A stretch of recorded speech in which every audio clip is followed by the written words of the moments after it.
Good morning, ladies and gentlemen. Thank you for joining today's General Membership Meeting of the Management Association of the Philippines that will tackle the burning issue about COVID-19 vaccination. Buy-in, opt-out. Why trust matters in the vaccination program.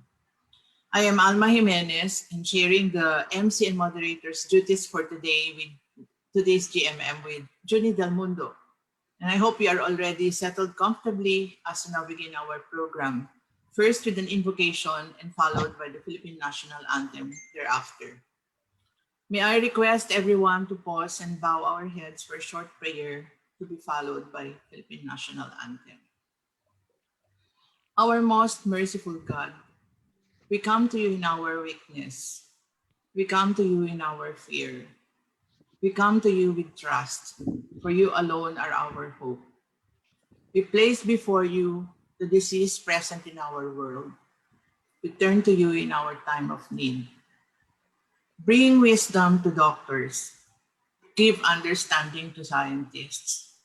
Endow caregivers with compassion and generosity. Bring healing to those who are ill. Protect those who are most at risk. Give comfort to those who have lost a loved one. Welcome those who have died into your eternal home. Stabilize our communities. Unite us in our compassion. Remove all fear from our hearts. Fill us with confidence in your care. Amen. Mga kababayan, ang pambansang awit ng Pilipinas.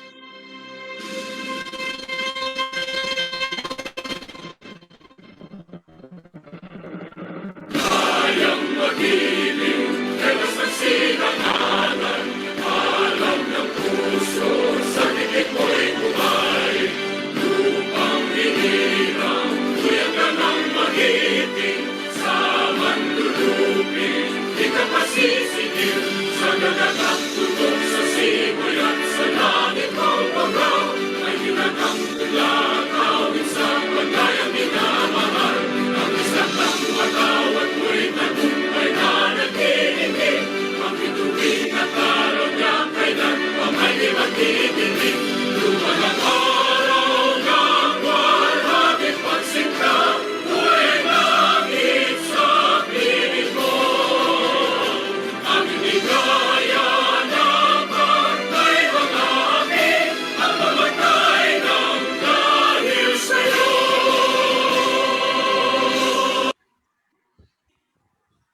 Thank you. And now we give the floor to our MAP President and the Chair of Far Eastern University, Mr. Gigi Montinola, for his welcome remarks. Our guest speakers, Dr. S.P. Cabral, Dr. Benjamin Ko, and Secretary Vince Dizon, our distinguished guests from the government, the diplomatic circle, the academe and media, our Board of Governors, fellow MAP members, dear friends, ladies and gentlemen, good afternoon. First, I would like to ask all of us to pause for a moment to pray for the eternal repose of the following MAP members who passed away recently. Mr. Ramon Mon Dimacali, Chair of Asia Pacific College and a past president of the MAP in 2002. Mr. Ramon Ilusorio, Chair Emeritus of Multinational Investment Corporation, and Consul Antonio Tony Rufino of the Consulate of Portugal. Let us pause for a few seconds.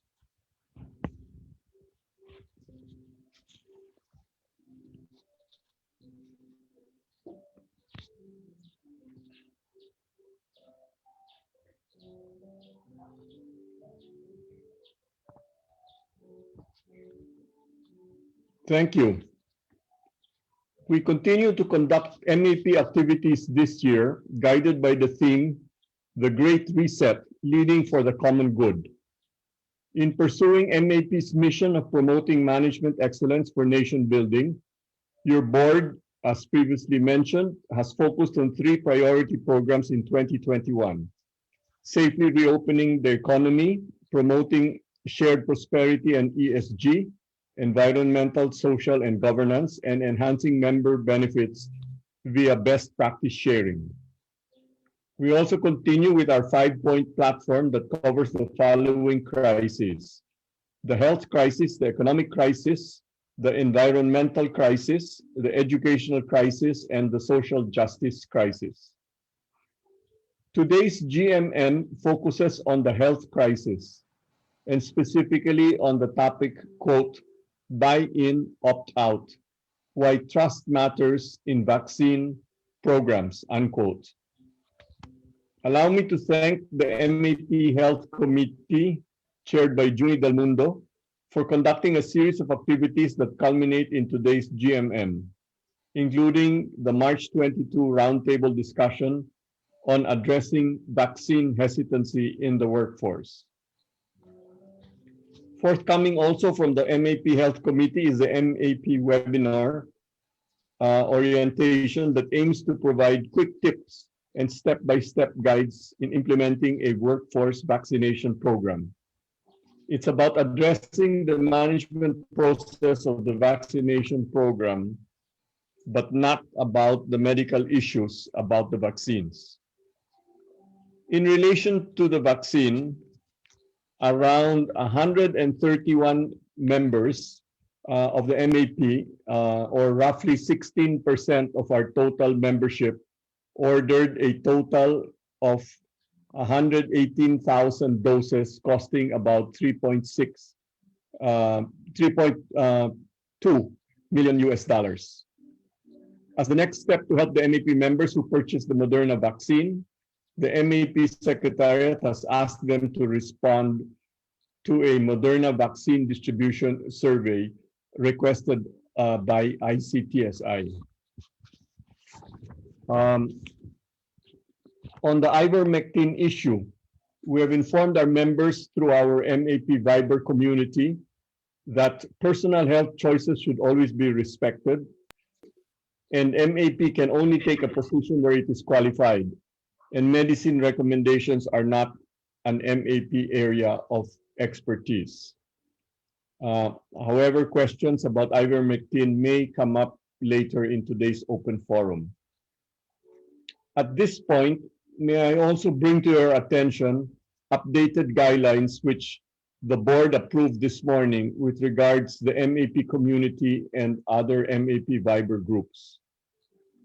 In order to maintain its Viber community for the following purposes, MAP urges its members to properly observe, respect, mindfulness, and responsibility for the matters posted.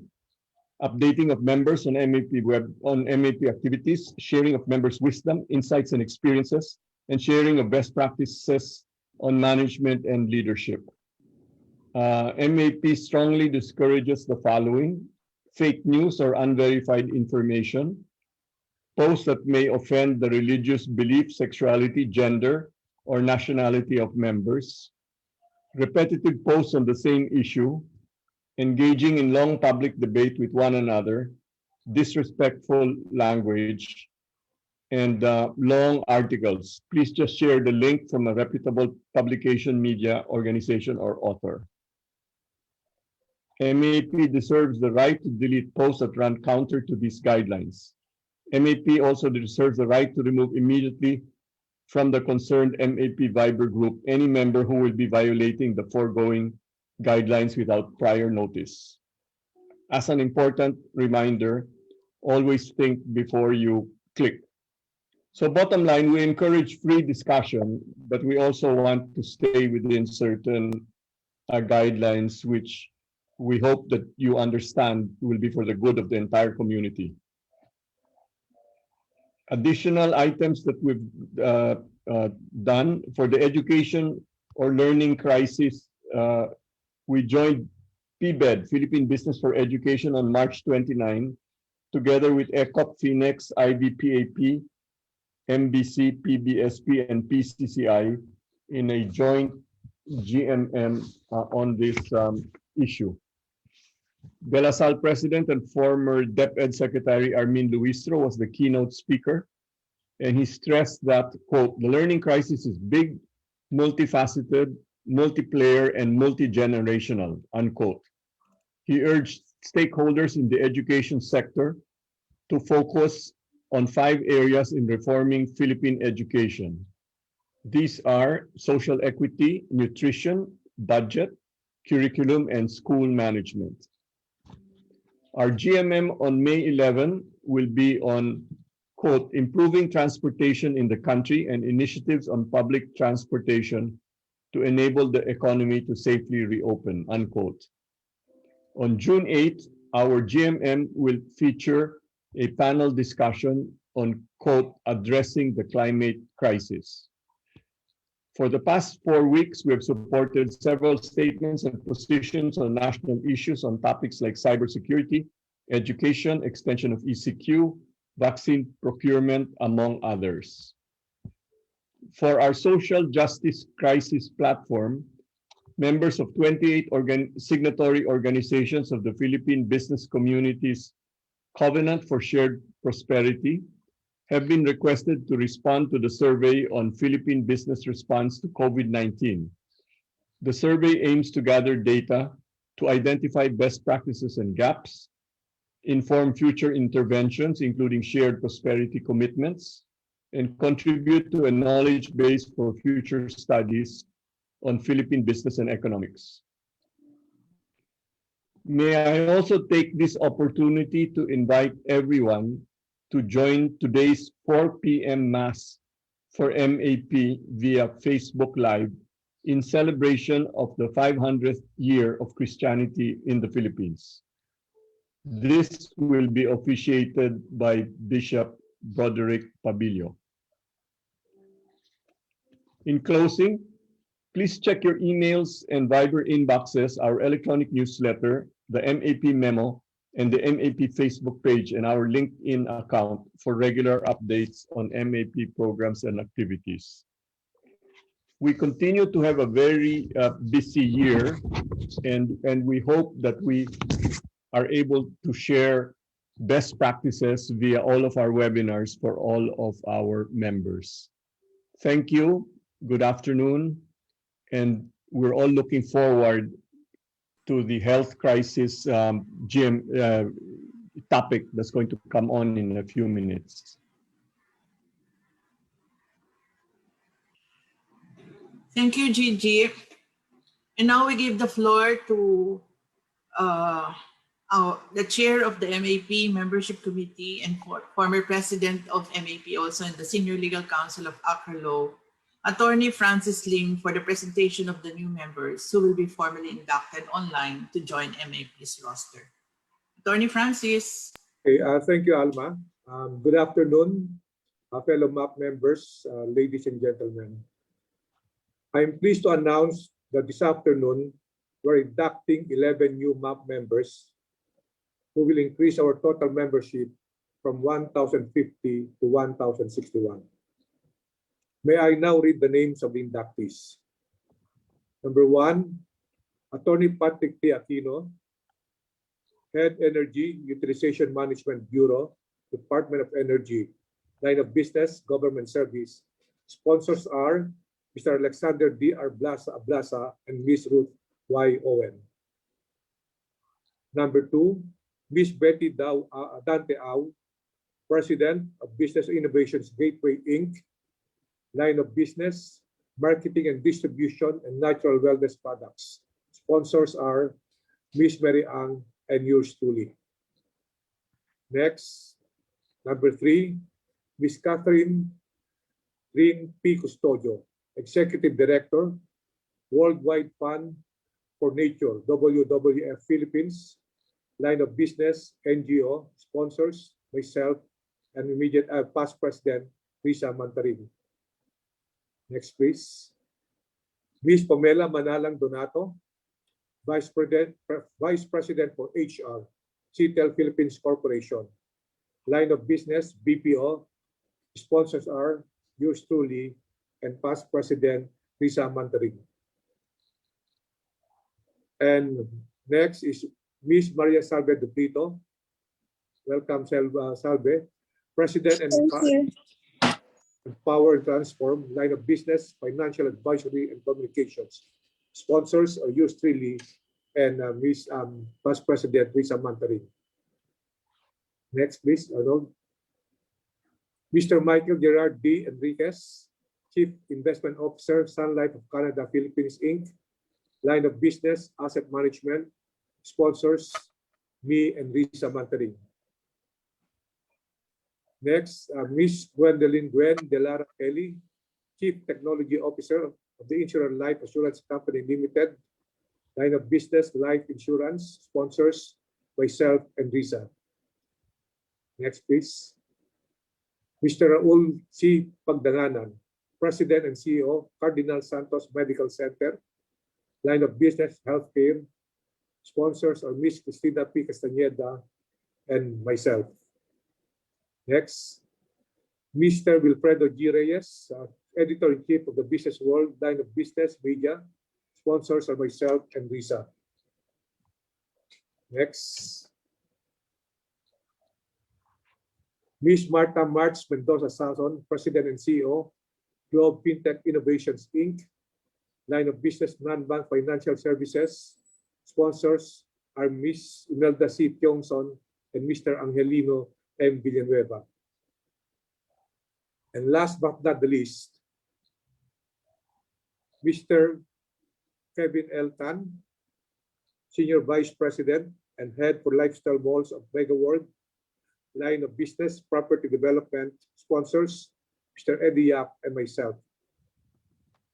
At this point, I would like to call on our President, Mr. Gigi Montinola, to lead the induction of our new MAP members. Maraming salamat. Okay. Please raise your right hand and repeat after me. I state your name. I, Gwendolyn Kelly, Do solemnly pledge do solemnly pledge that I will perform well and faithfully that I will perform well and faithfully to the best of my ability to the best of my ability my duties as a regular member my duties as a regular member in order to contribute in order to contribute to the achievement of the objectives to the to achievement of the the objectives of the Management Association of the Philippines. of the of the Management Management Association Association of the Philippines. So help me God. So help So me. help me God. Congratulations and welcome to the MAP. Thank you. Thank Thank you.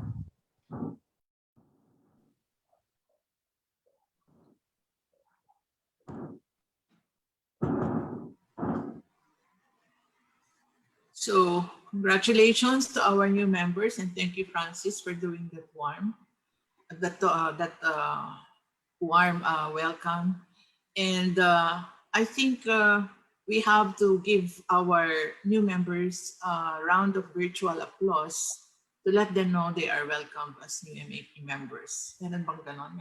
Meron ba tayong virtual applause, Arnold? All right. The MAP is supportive of the vaccination program as one of the means to manage the pandemic. And we do this by actively engaging sectors in the education and information about vaccine issues. We started with the newsletters, and then we took the discussion one step further by conducting the MAP roundtable discussion on addressing vaccine hesitancy in the workforce last March 22, 2021. To provide the context of this afternoon's GMM, I would like to call on the chair of the MAP Health Committee and the chief executive of the Ion Group, Junie Del Mundo, to give us the results proceeding from that roundtable discussion. Junie. Good afternoon, ladies and gentlemen of the Management Association of the Philippines.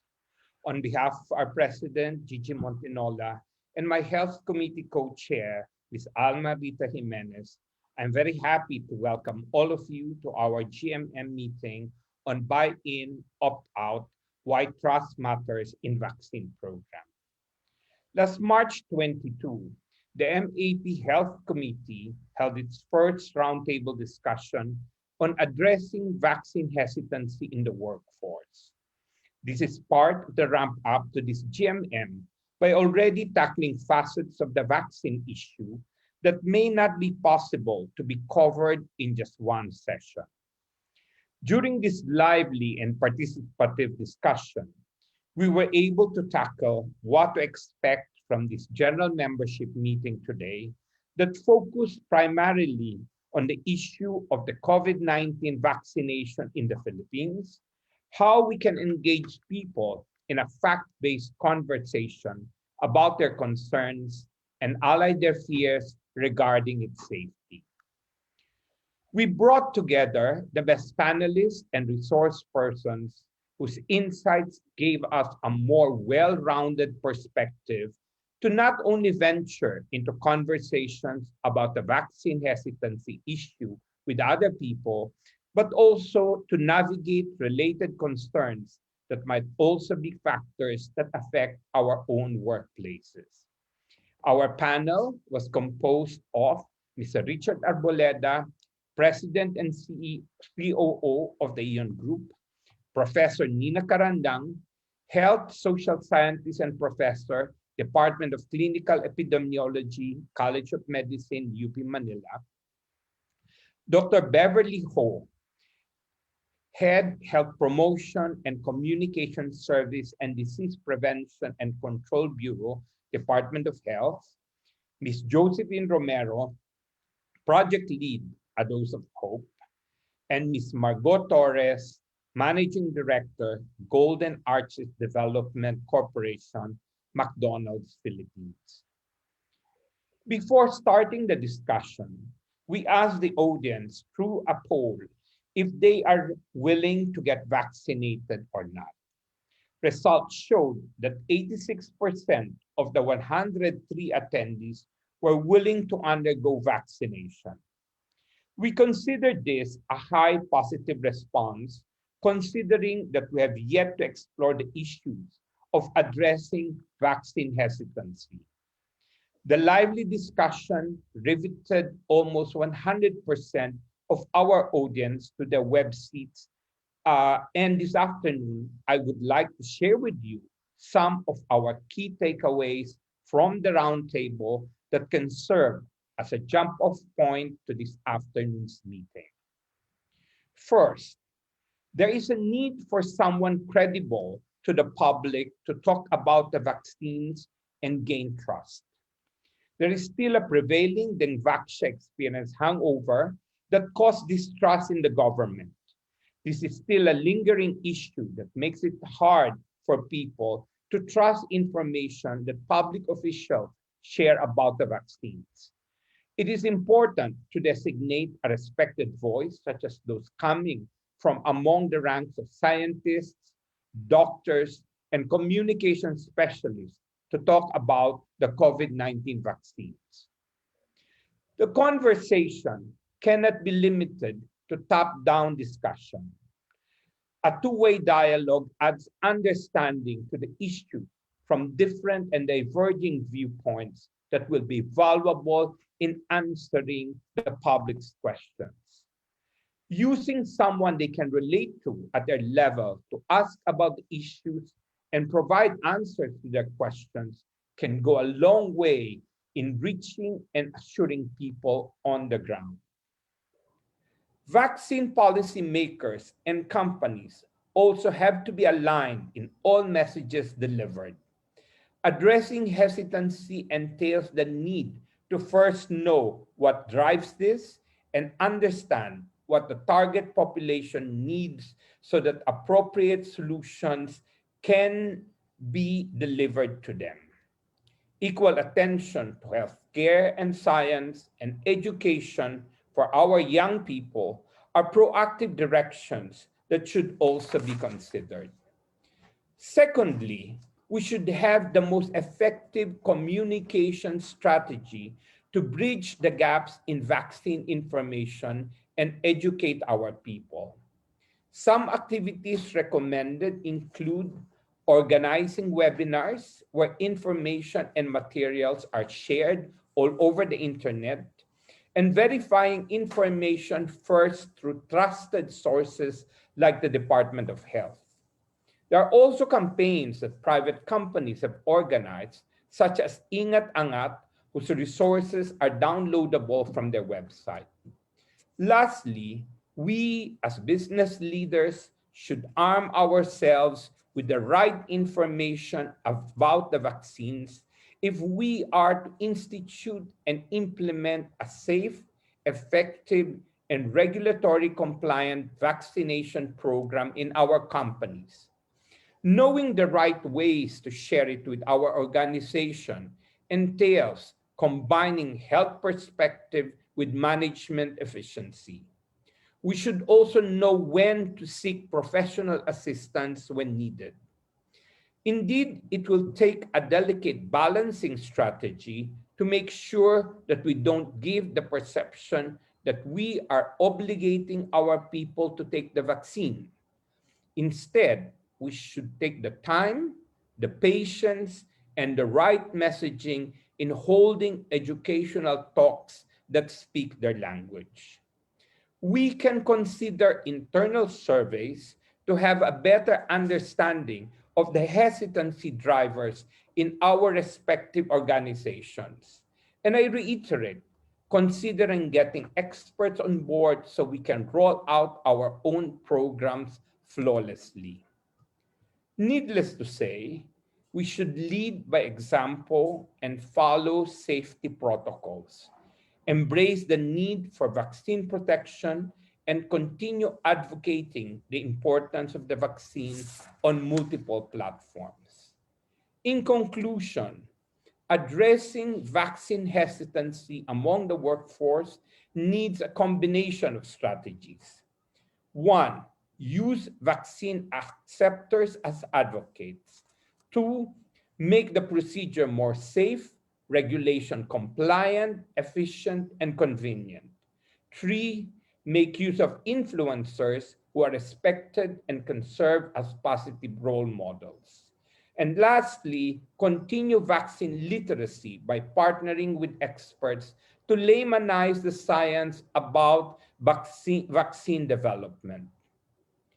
We were gratified that the poll that followed after the roundtable discussion showed an increase in the percentage of those willing to get vaccinated. We achieved our objective of addressing vaccine hesitancy and vaccination, at least among those who joined us that day. Thank you very much.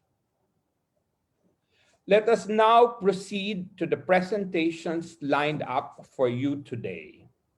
I know you are so ready to hear our distinguished panel this afternoon, but let me go over these reminders so that we can enhance the experience better. Participants are automatically muted and video turned off to avoid distractions while the discussions are ongoing. You may submit your questions through the Q&A button that you see on your screen. You will only be able to see our resource persons, but you will not be able to view the other participants. And lastly, in case you lose connection, please join again by repeating what you did earlier in logging in. In line with the MAP policy, we will dispense with a lengthy introduction of our resource speakers. We will just flash a slide on the profile highlights of each resource person. I know that we will all gain from the perspectives of our speakers, but time is limited, so just a gentle reminder that only 15 minutes will be allotted for their presentations, but they can amplify their ideas when we go to the open forum. Trust and confidence appear to be inseparable words, and this is never more true in healthcare. Our first speaker will enlighten us on this issue. We are glad to have with us the former Secretary of Health, Dr. Esperanza I. Cabral. Dr. Cabral, please. Thank you very much, Mr. Del Mundo. And Good afternoon, everybody. I am very happy to join the Management Association of the Philippines at its general membership meeting today. I have been asked to talk about trust. Can we have my first slide, please?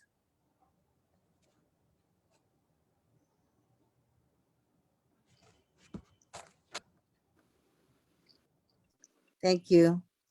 I have been asked to talk about the crisis of confidence in the public health system. What's the playbook for trust building? And in particular, to address vaccine confidence gap where it is associated with low levels of public trust in the wider healthcare system. Next, please. I only have 15 minutes, so I am just going to discuss with you what I feel are the most important things. So what is driving distrust in the public health system?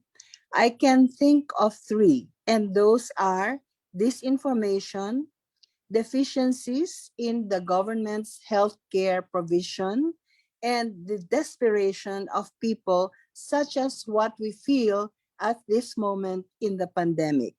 I'm sure you can think of more, but at the moment, I think those three are very important enough and we can discuss them. Next, please.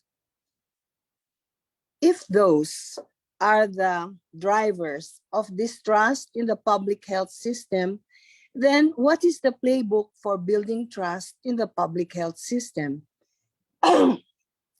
Then they should be fighting disinformation, correcting deficiencies, and giving hope. I'm sure you can think of more, but let us focus on those three things. Next, please. And let us do this addressing vaccine confidence gap, where it is associated with low levels of public trust in the wider healthcare system. Next, please. Why are vaccines important and why are we talking about it? And why are we talking about vaccine confidence gap in the setting of distrust in the public health system? It is really because vaccines prevent severe disease and death. Not only that, they also prevent symptomatic disease. And in many cases, they also prevent transmission of disease. And out of all of this, as what we hope to do in this pandemic, we want to reopen our economy and lift society from the crisis that it is in now. Next, please. If you look at the history of vaccines, it is the first of the top 10 medical advances in history. And it goes back more than 200 years when a person called Dr. Jenner took some fluid from from a cow and injected it into a milkmaid who was suffering from cowpox. And what happened was that there was a recovery from the cowpox. The development of vaccines since then has been so important. And over the last few years, so quick that now we have many vaccines that can prevent vaccine preventable diseases. Next, please. So in the 21st century, vaccines are still part of the 10 great public health achievements, second only to reductions in child mortality and coming before access to safe water and sanitation. Next, please. I just want to present this slide, which is visual proof of the good that vaccines do. And the circles that you see here represent the population that are infected with a vaccine preventable disease. And what you can see, for example, with measles, is that before the introduction of measles vaccines, Hundreds of thousands of people in the world were infected every year with measles, and tens of thousands of them died.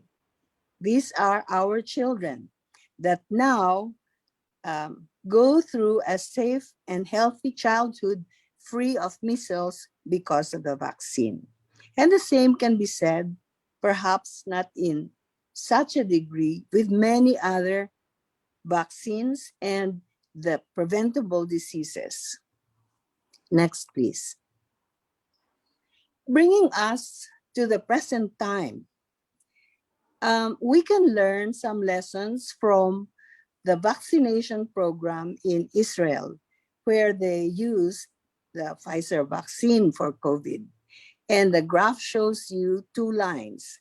The red one is people in Israel over 60, and the blue line is people over in Israel under the age of 60.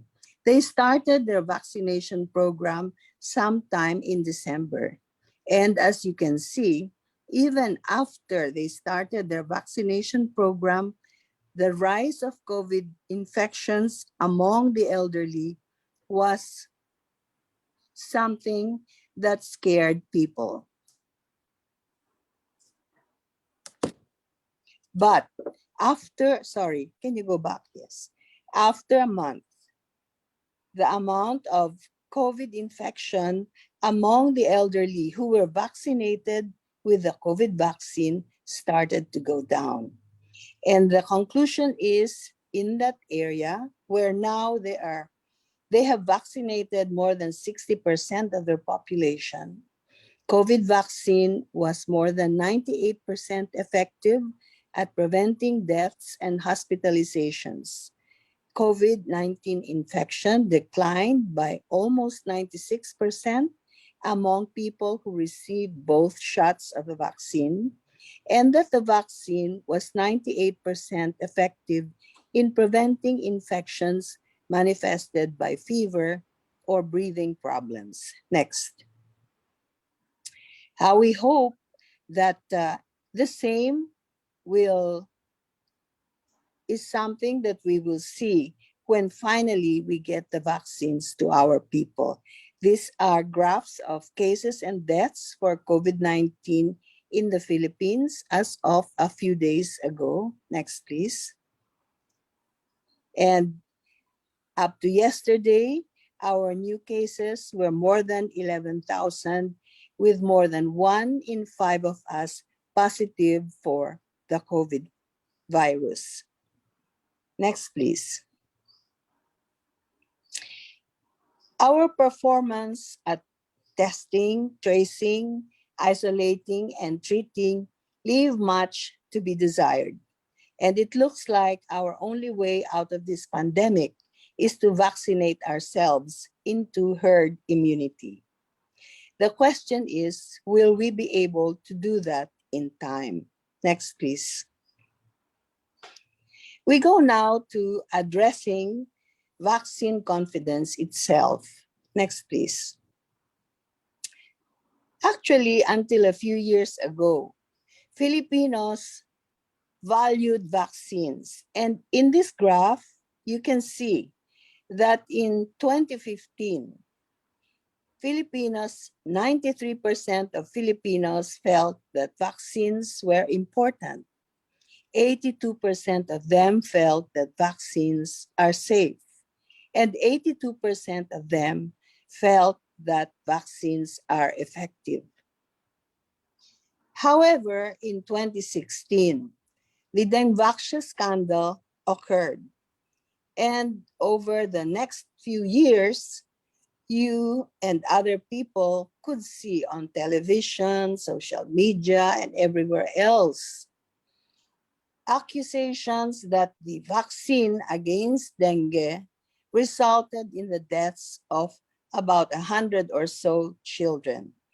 None of this have been proven to be true, but the damage to vaccine confidence in the country was made, such that in another survey 3 years after, After the Dengbaksha scandal, only 32% of Filipinos felt that vaccines are important.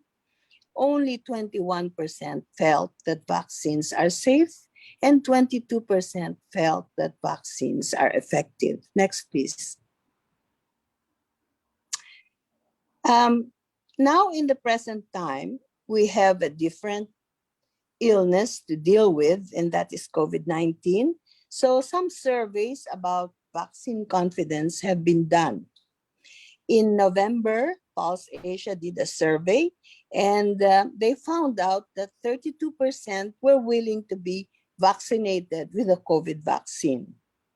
About a couple of weeks after, Okta Research did a survey in NCR where only 25% were willing to be vaccinated. And the latest survey showed that only 16% are willing to be vaccinated. And that is, next slide, please. In the survey of Pulse Asia of February 22 to March 3, of 2,400 Filipinos aged 18 and above, and the survey results, they claim, have a 95% confidence level with a plus or minus 2 margin of error. We can learn some lessons from those surveys.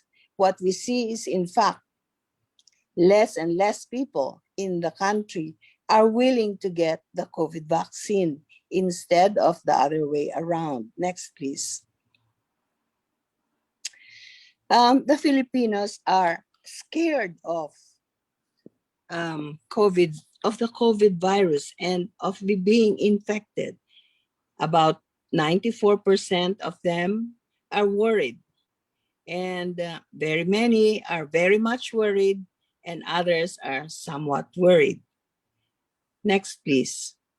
Still, if you ask them whether or not they will get vaccinated if a vaccine against COVID-19 is available, only 16% said yes, they would do it. 61% said no, they would not. And 23% said they couldn't say. Next, please. These people were worried about safety, about efficacy, about the necessity, whether it is actually necessary or not to combat COVID-19, about the vaccine being free, or about the vaccine being expensive. So the most important worry of people was the safety of the vaccine. And that is the reason why only 16% of the population would get the vaccine if offered to them. Next, please. There are a few other things that we can learn from that particular survey. One is that everybody was aware that the vaccines come from different sources: the United States, Russia, the United Kingdom, India, and China. But here you see that the trust on the vaccines is very low. Although it is highest for vaccines coming from the United States, the trust is still just 44%, which is actually a reduction from what was seen a couple of months before when Pulse Asia did its first survey, where in fact the trust on American vaccines was almost 70%. Here you see that the trust on Chinese vaccines is just 10% and Indian vaccine 11%.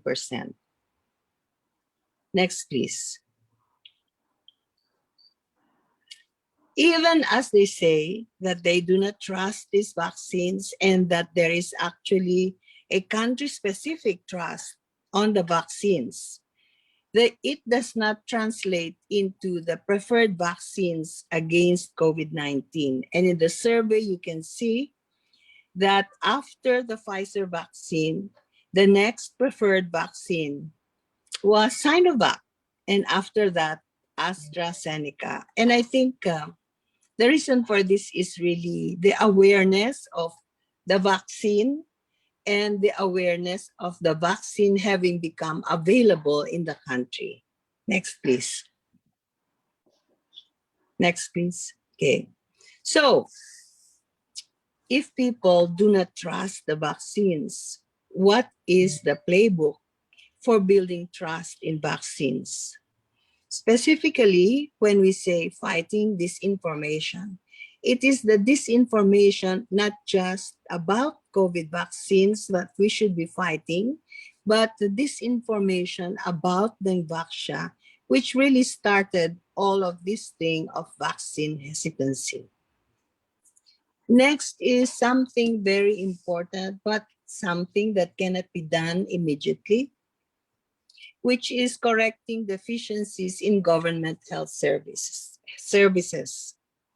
We know that in many other surveys, the choice of Filipinos when it came to health services was to go and get private health services instead of government health services. And this is because they have experienced and they therefore think that private health services are better than government health services. Something that we need to correct, something that should be corrected. For the longest time, we have underinvested in health services in the public system. It is something that it is time we did something about. The next is giving hope. It is a nebulous thing, this thing called hope, but it is something that all of us cannot let go of. The only way we can do this is to let everybody appreciate that we can get out of this by working together, that we have a shared destiny and therefore a shared responsibility, not just for the vaccines, but for everything concerning health and even beyond. Next, please. When we want to fight disinformation, we need good communications and we need to engage the community.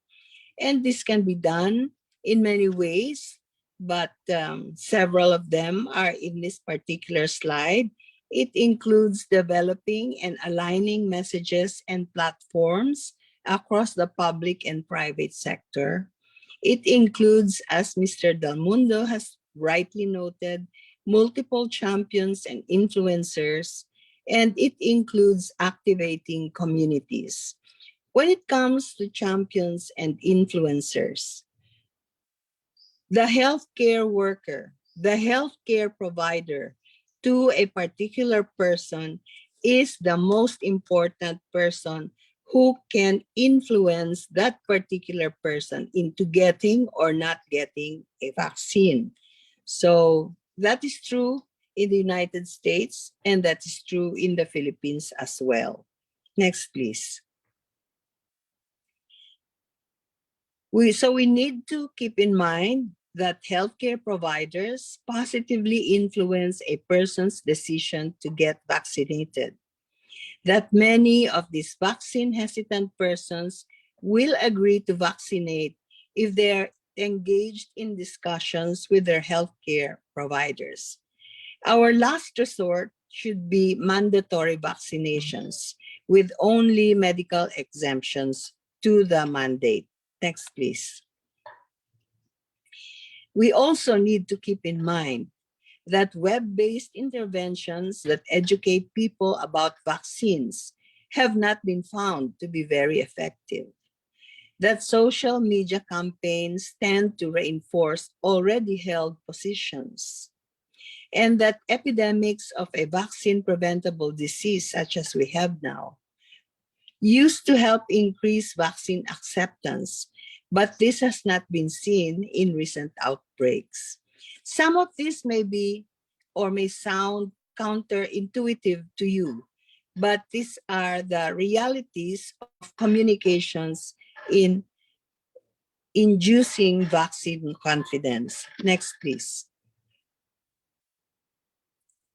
Okay, well, there are other things that might convince a person to get fully vaccinated, and that is telling them what they can do once they have been fully vaccinated. For now, those who are fully vaccinated can visit indoors without a mask with other fully vaccinated people, can visit indoors without a mask with a household of unvaccinated people who are not at risk for severe disease.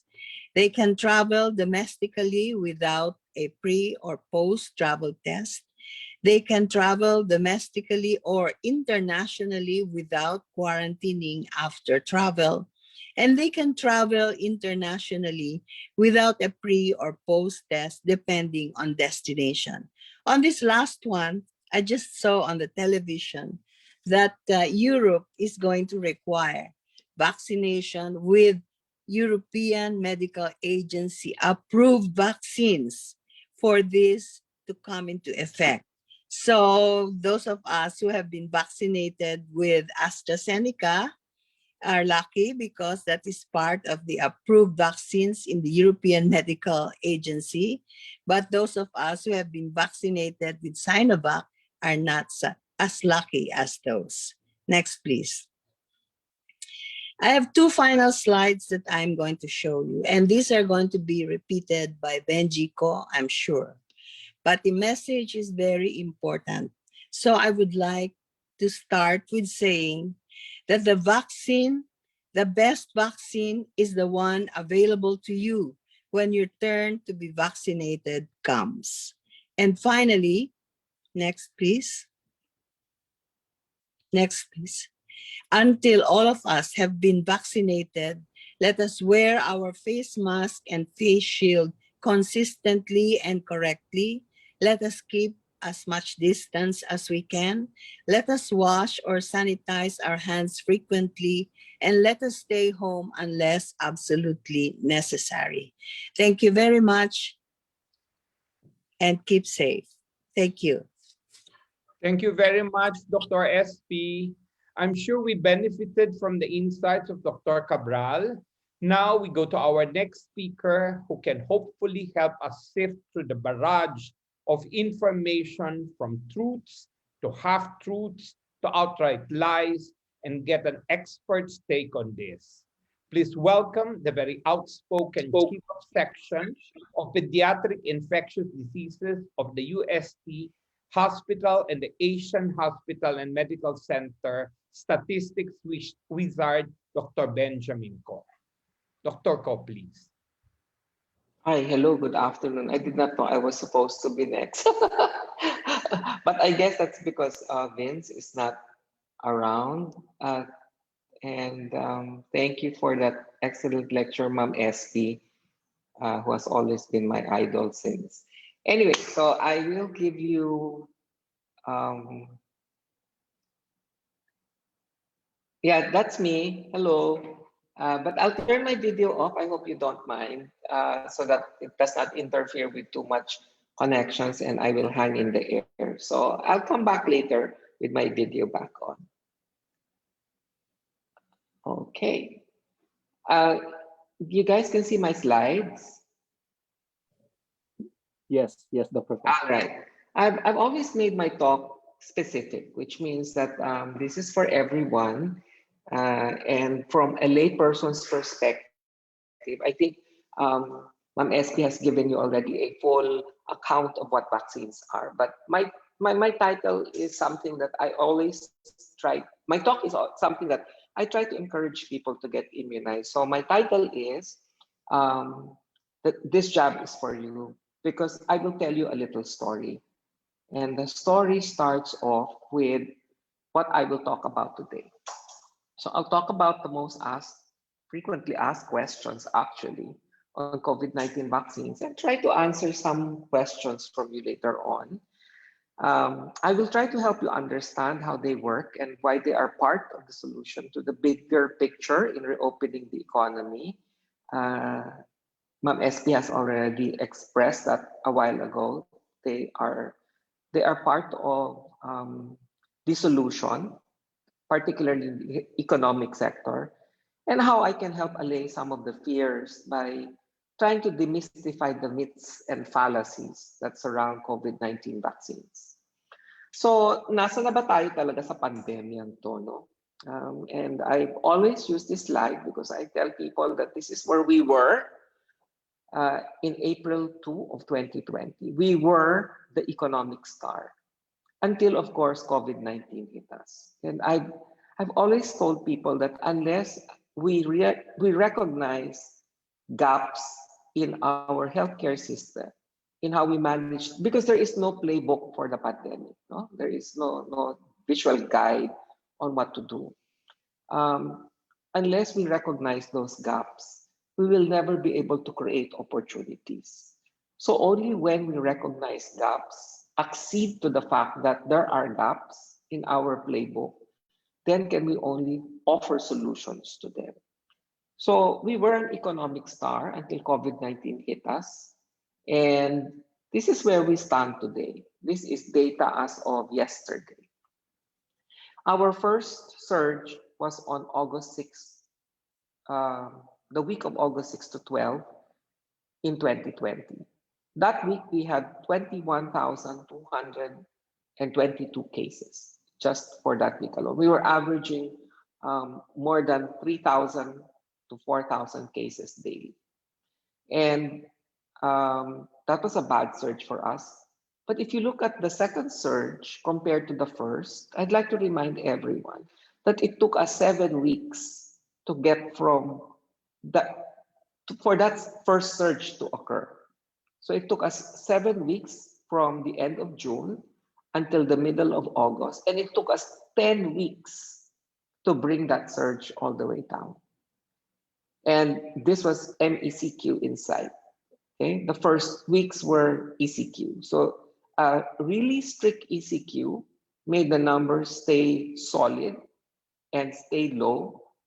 And then we transitioned to GCQ. And this is what happened. With MECQ installed here, it took us 10 weeks to bring the cases down. Unfortunately, towards after Valentine's Day and Chinese Christmas, no? Chinese New Year, sorry. We took a turn for the worse. And we saw that 2 weeks after Valentine's Day, people became complacent, the variants of concern were circulating, and we had other problems. And so the cases began to rise. The first indicator that we were not doing well was that sudden rise in the first week of March.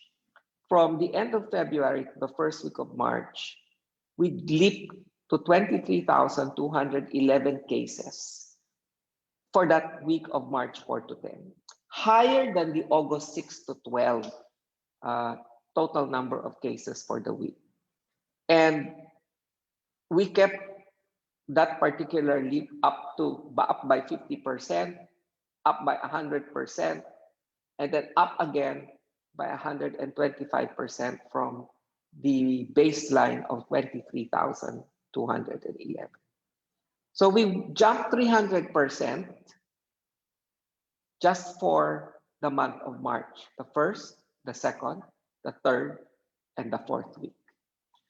The whole month of March alone, you can imagine we had almost 200,000 new cases. When ECQ came in, that brought down the cases a little. But because the reproduction rate is still above 1, that means that if we are now averaging 10,000 cases a day, a reproduction rate of above 1 or 1 would mean we have 10,000 cases daily from now on. We need to bring that reproduction number really, really low for all these numbers to significantly drop. So we are still on the rise, although we have slowed down that rise. This one is just the start of the week for April 8th. So paano na si Juan? At of course, ano na si Juan na. So that that's a given, no? There's a difficult balance always between the healthcare system and the economy. Yesterday when I went to the supermarket, the bagger who brought my groceries to the car, on the way out, I bumped in. I was asking him what happened to the woman selling the tuyo and the salted eggs in front of the supermarket because I wanted to buy some salted eggs and tuyo. And he told me, he said, ay, nagsara na po yan ng ECQ. Ha? Sagot niya sa akin. Pero sir, maswerte pa din ako, may trabaho ko. Kasi kalahati ng mga kapitbahay ko, wala nang trabaho po. Hirap na hirap po kami. So I could understand where he was coming from. And I could understand why it's so difficult to balance the healthcare system with the economy at this point in time. Sabi ko nga sa kanya, maswerte ka sa supermarket ka nagtatrabaho. Kasi essential yun. And there are finite resources for both the government and the private sector. It's not that easy to build another hospital in our backyard. You will need a lot of investment. And when patients get sick, it's easy to give you a room, a bed, a cot to lie on. But the healthcare system and the healthcare workers are finite as well. Saan naman kami kukuha pa ng additional people? And particularly in the private sector, if you have a fixed number of employees for a year, adding more people just does not make sense. The other thing is that we also have to take care of patients that are non-COVID. So that brings us to a catch-22 situation in balancing the healthcare system within the hospital as well. And we need to work at solving the problem together. Hindi tayo pwede kanya-kanya. Kasi tayo-tayo ang nagkakaproblema. The kanya-kanya attitude does not work in any system at all. ST already pointed out this slide, and I think it's a universal slide that a lot of people actually use, and it's visual proof of why vaccines do more good than harm. Just to show you that the larger circles, to reiterate, are the total number of reported cases, meaning that 700,000 year in and year out. Before the vaccines were discovered, you will see that in orange, when the vaccines were discovered, particularly for measles, and then measles immunization was started towards the 70s. Ang laki po ng binaba ng kaso ng measles. But because of vaccine hesitancy and the anti-vax groups eventually surging towards the 90s, there were outbreaks and there were pocket outbreaks of measles. And then, of course, there was the false information that measles would cause autism spectrum disorder, and that became another problem in other parts of the world. But you will see the beauty of vaccines, and this shows you in this slide that by administering vaccine-preventable diseases, you are able to decrease the number of actual cases, and mortality and morbidity from these diseases, vaccine-preventable diseases, drop significantly. There are 4 different types of vaccines that are available in the market for COVID-19. There are 5, including a live virus vaccine. But I don't think the live virus vaccine will ever be marketed.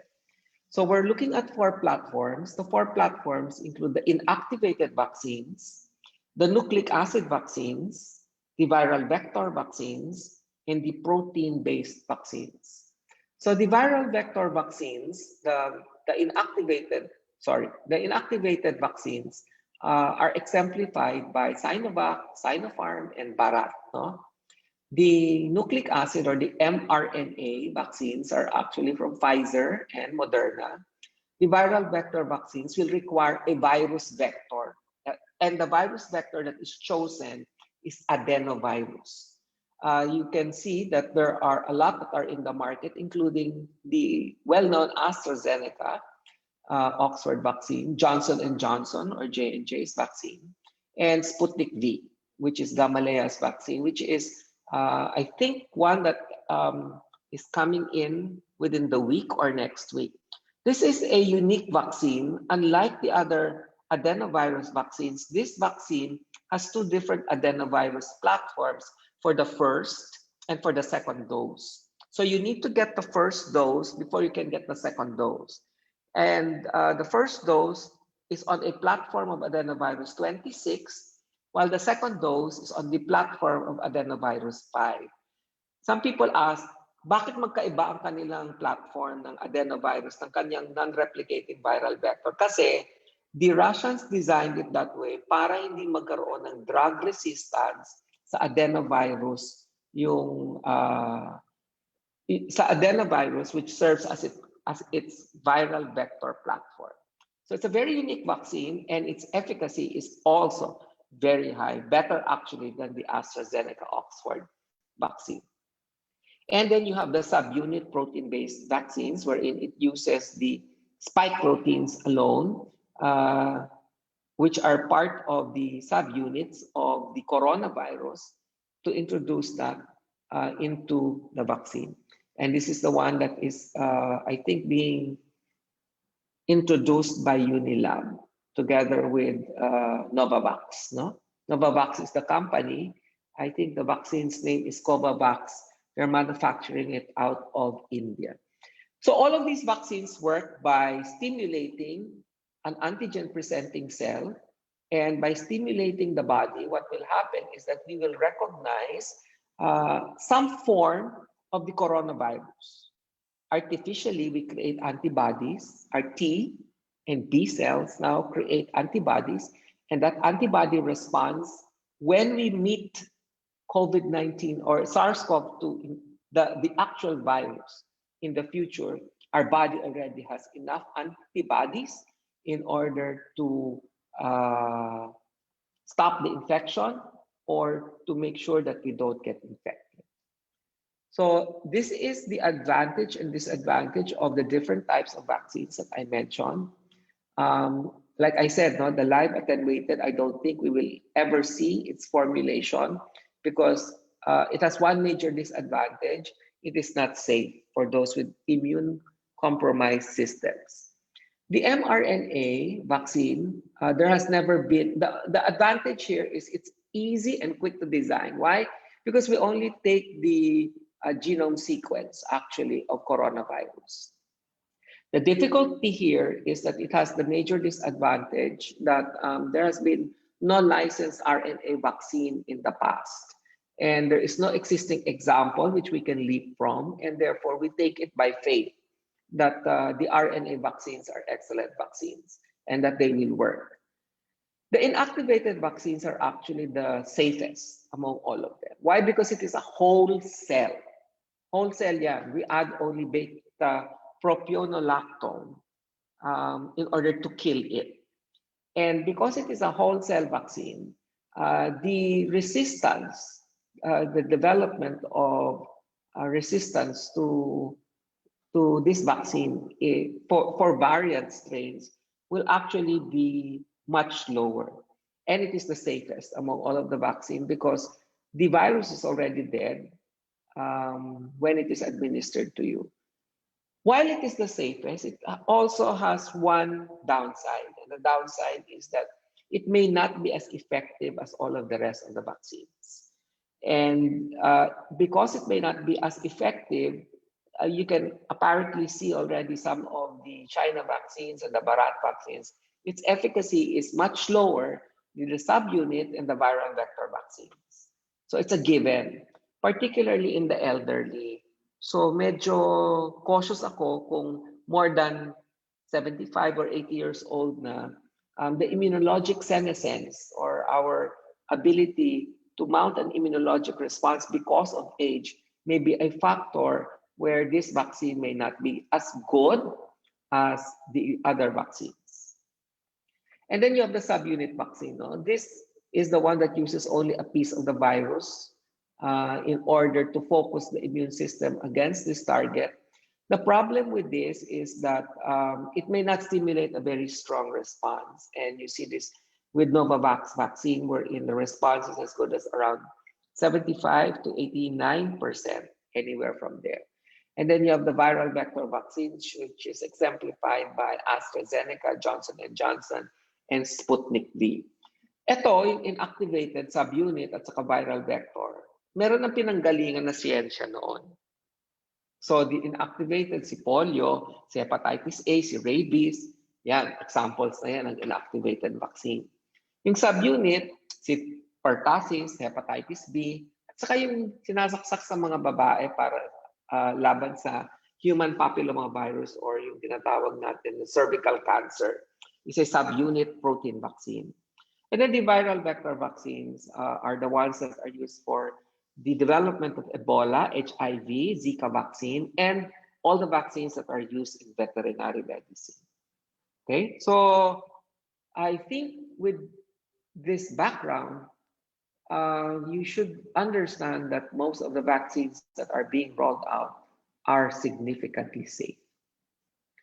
But I want to talk about herd immunity. I think this is the most important part. And in order to make you understand, when one person gets immunized, it protects only you. So a vaccine protects an individual. But you will have to remember that in a community, there will still be those that cannot get immunized. Like, for example, now, children are not yet allowed to get vaccinated, although there are studies now being done by Pfizer and Moderna for their mRNA vaccines as low as 12 years old. But that data has not come out yet, and there is no approval for that in the United States even. And then you have those that are in the much elderly age group, or those that have HIV, those that have terminal illnesses, those that are highly immunocompromised cannot get vaccinated. So we need to get vaccinated because there are people that cannot get vaccinated. And the reason for the topic's talk is this jab is for you is because we get immunized not for ourselves, but for the other people in our community.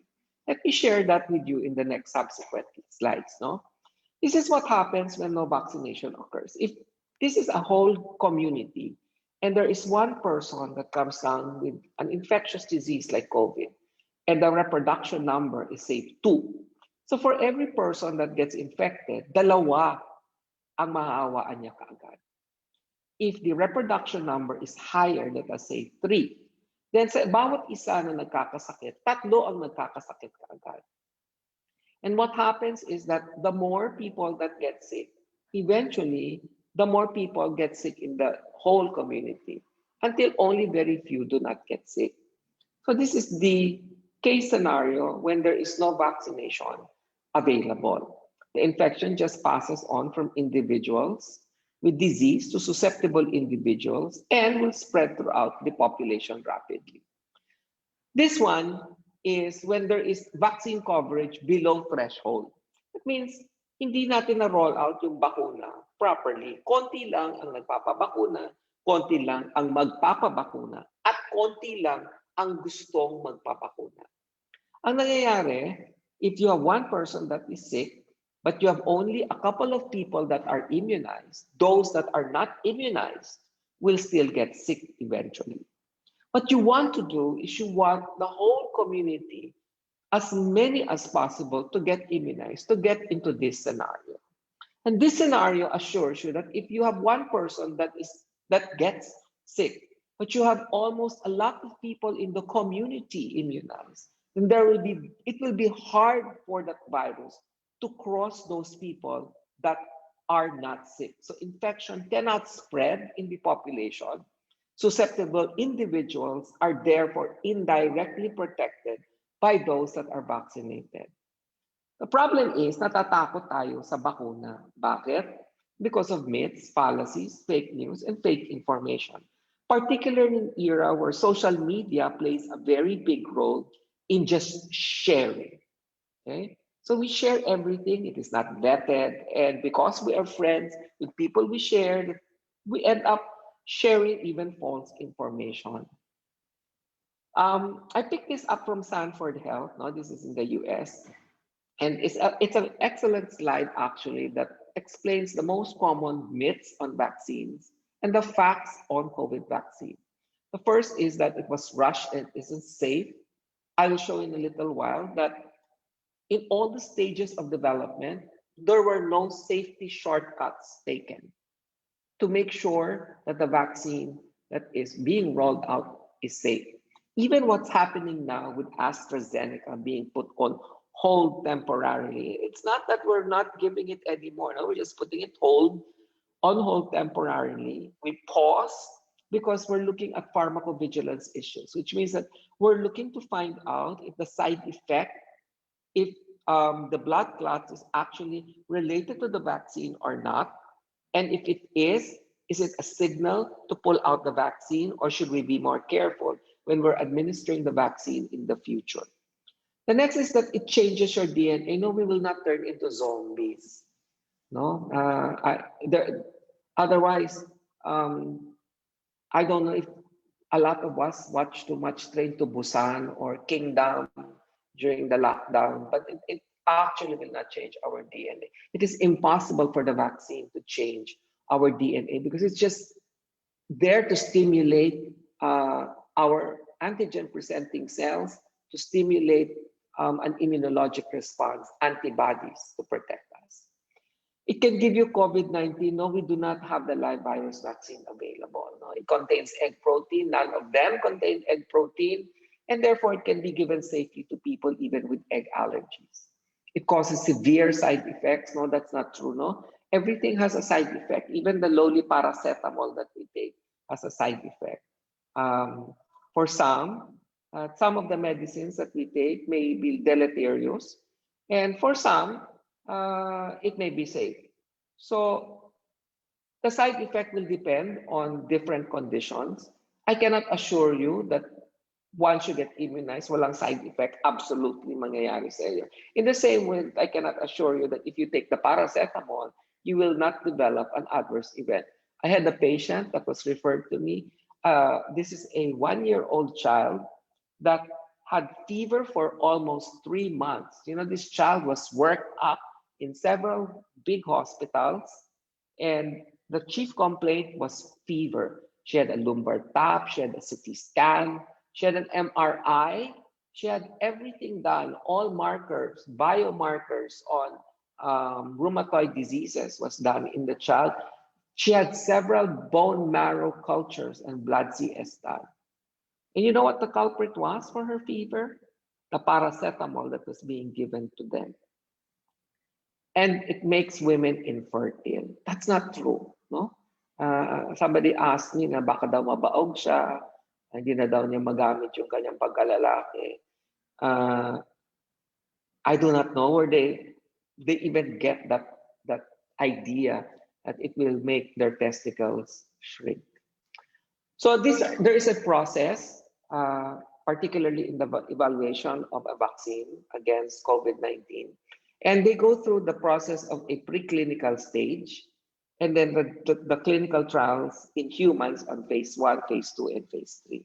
And in all of these phases of the clinical trials, I will not try to convince you how safe it is, because we look at safety as the most important markers, even if it is preclinical, whether we are in phase 1, phase 2, which is a dose finding study. Does 3 micrograms work better compared to 6, compared to 10?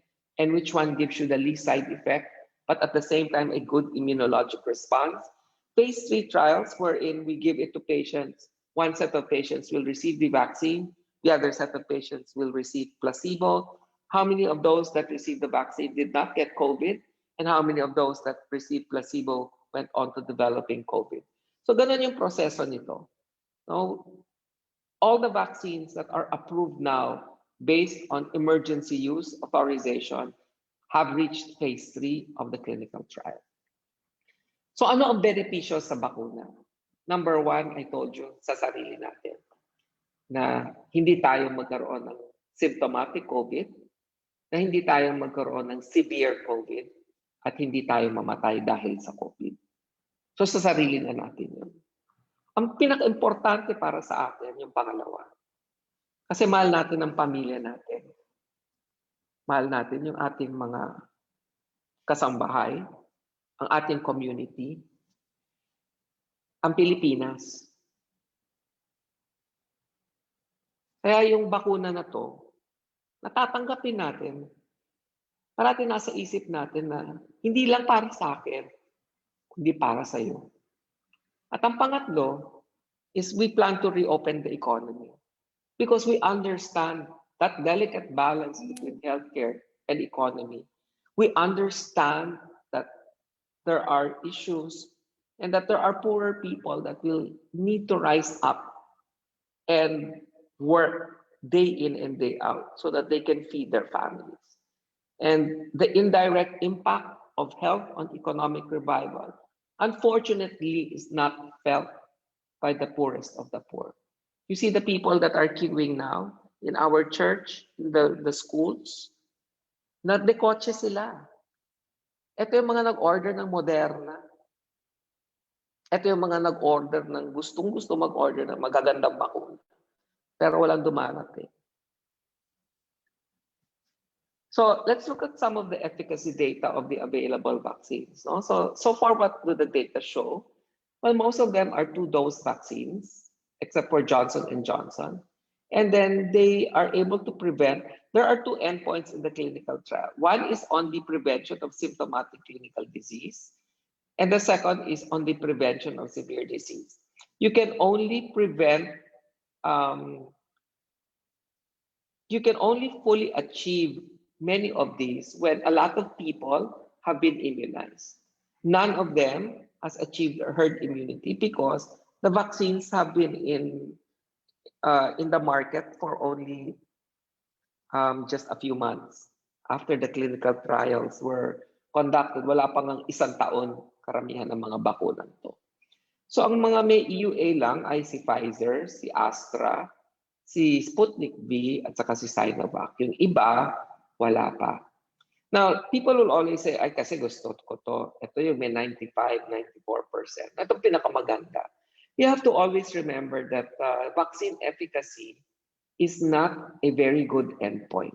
Why? Because some of these vaccine clinical trials were done very early on. Example, the mRNA vaccines of Pfizer and Moderna were done very early on during the pandemic when there were no variants of concern that were circulating. As a matter of fact, if you look at the Pfizer's data, they don't do well with the variants of concern. Okay, so they were done at a time when, number one, there were no variants of concern. Number two, there was a very low number of cases of COVID in the community and in the world. The other vaccines were done at a time there were surges. Example, Novavax was done in South Africa, and so was Johnson & Johnson. No? And most of them had already South African variants that were circulating. The data for Sinovac of 50.4% was just done in healthcare workers in Brazil, where these healthcare workers, sa healthcare worker data lang yan, no? That's the data from Anvisa.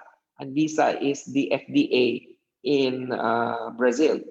And they were able to demonstrate that it had 50.4% efficacy in the prevention of symptomatic clinical disease. Why? Because these were healthcare workers that were seeing sick patients day in and day out. So they got sick, but none of them died.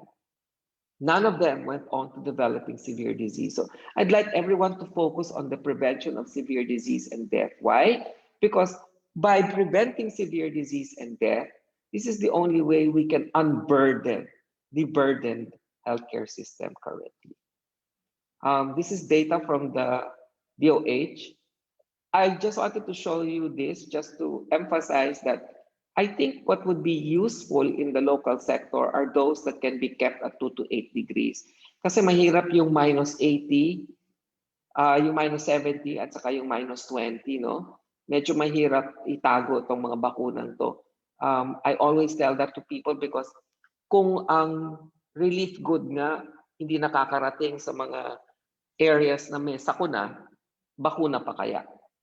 So medyo challenging ito. That includes the Sputnik V because it has to be kept at minus 18 degrees and below. Of course, our major fear is the side effects. No? Ang nakakatakot talaga ang hindi natin nakikita. At ang hindi natin nakikita ay ang consequences ng COVID. So there is a difference between reactogenicity,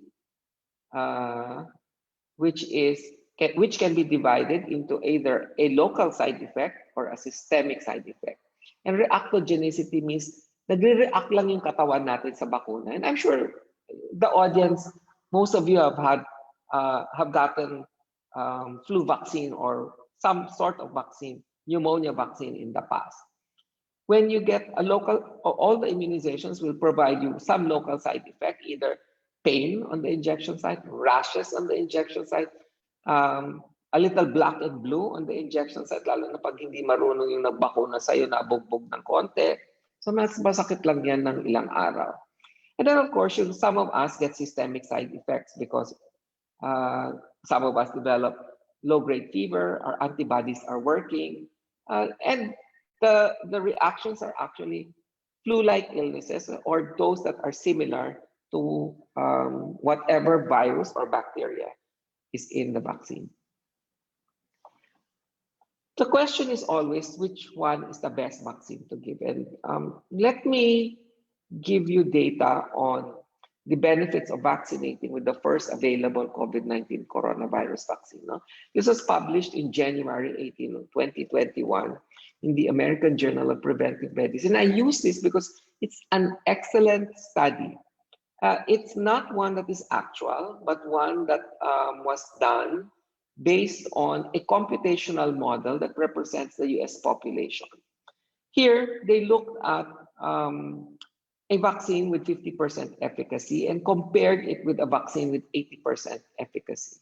And they used that computational model. If a vaccine with 50% efficacy is rolled out to prevent infection and it becomes available, when 10% of the population is already infected, if you wait until 40% of your population are infected for a vaccine that has 80% efficacy in preventing infection, you will get 15.6 million additional cases and 1.5 million additional hospitalization.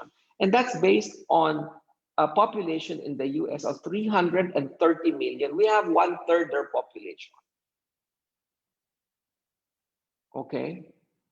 So you scale down the model to 1/3, and that's the number of additional cases that we will get. And it will cost them $20.6 billion more in direct medical costs and $12.5 billion more in productivity losses. Definitely something that the Philippine government and that the Philippines, not even the private sector, has. So there's really relatively few situations where it's worth foregoing the first shot that is available in favor of a vaccine that becomes available later on, even if the latter vaccine has substantially higher efficacy. This slide is a guide by the DOH on who and when to get the shot. So they've revised this, they've removed the with allergy to PEG or polysorbate kasi ito, pag yung mRNA, may polyethylene glycol. Pero I like this slide more than their previous slides because it tells you as a general rule who cannot get vaccinated. So as a general rule, those that cannot get vaccinated is dependent on the type of vaccine. Less than 18 years old, if you are using the Sinovac or you're using AstraZeneca, but less than 16 if you're using Pfizer, which is currently approved. Those with allergy to polyethylene glycol, polyethylene glycol, those that have severe allergic reaction after the first dose of the vaccine cannot get vaccinated.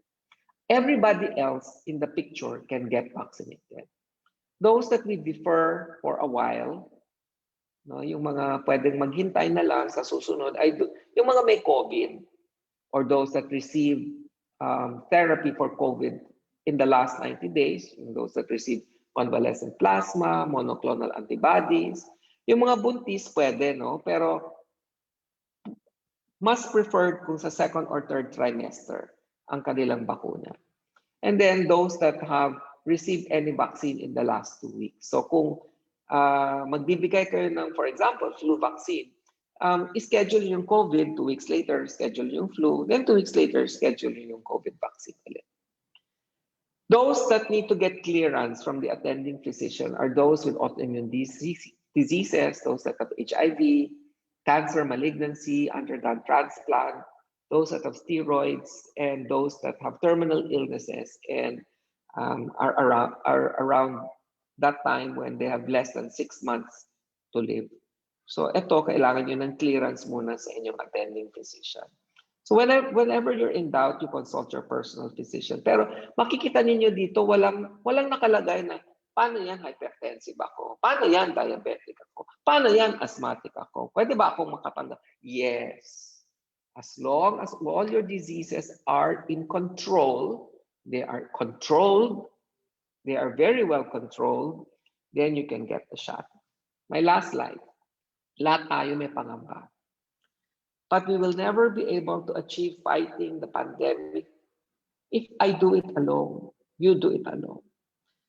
We work together, we defeat an enemy that has formidable one, that has claimed lives, ruined economies, changed the way we live, the way we breathe, the way we enjoy life, the way it should be. That's why when we get the vaccine, let's remember, we're not doing it for ourselves. And that we need to do it for others. Because at the end of the day, that's the story we need to tell on how we got out of this pandemic. That's it. Thank you very much, Dr. Ko, for an excellent presentation and for assuring us that we will not turn into zombies, nor will our testicles shrink. So I now turn over to Alma for the Q&A. Okay, thanks, Junie, and thank you, Dr. SP and Dr. Benji. But incidentally, digressing a bit, Benji was my statistical advisor when I was doing my thesis. He was my batchmate sa pre-med. So they're reserving me for the Q&A because I know him so well. I would just like to first address the questions I found in our Q&A chat boxes. And starts with my question dito, and anyone between the two of you can answer this. I have already taken the Sinovac vaccine. Can I still take the Mrna vaccine? That's such a common question. SP, you have an answer?